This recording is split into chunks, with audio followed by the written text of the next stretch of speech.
it's 7 meters high, is it? When I was looking at the National Monuments Service booklet on this, they have a quotation in there saying that the mound itself is between 5.5 and 7 meters high.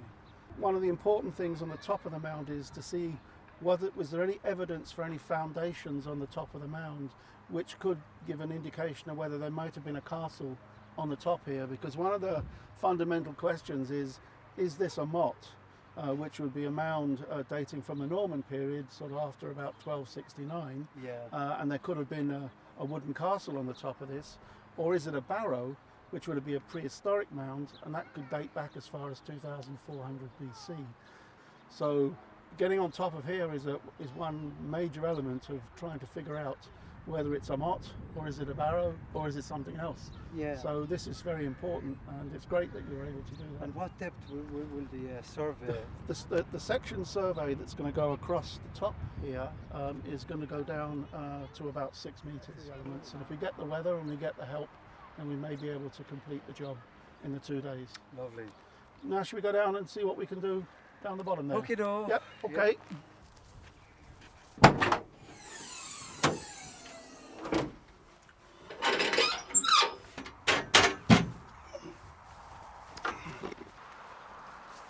Here we are, there's the mound there, and these are the 10 metre by 10 metre squares that I showed on the PowerPoint last night.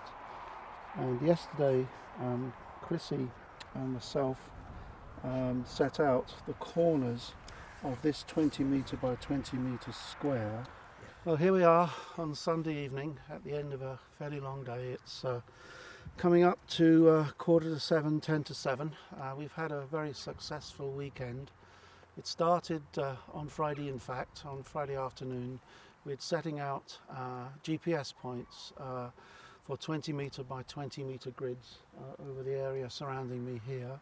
And that grid was used to see if we could find if there was a ditch running around the outside of the mound here. The survey itself took place over Saturday and Sunday, and in fact we found a feature which looks very interesting that may well be a ditch.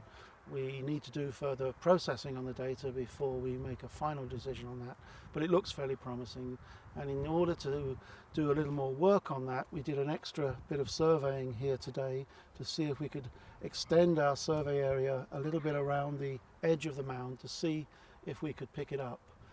So that was done today, but going back to Saturday, we continued our work with the earth resistance method looking for the ditch, and we also carried out magnetic susceptibility looking for burnt material that may in fact have infilled the ditch when the ditch itself was open, when it was silted up and covered up, and as we see today there's no evidence of any ditch here, and maybe we've found something.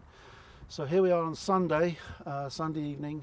The day itself started off with a survey to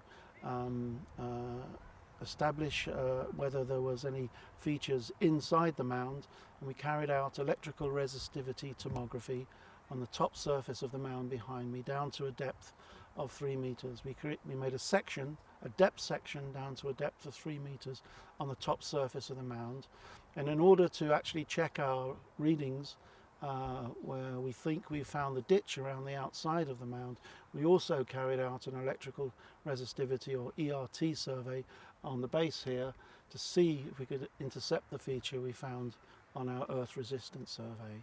So all in all, it's been a very successful couple of days with the group here in the museum and the volunteers. They've all worked very diligently and very hard with a good spirit and good humour, and hopefully the results will stand to them.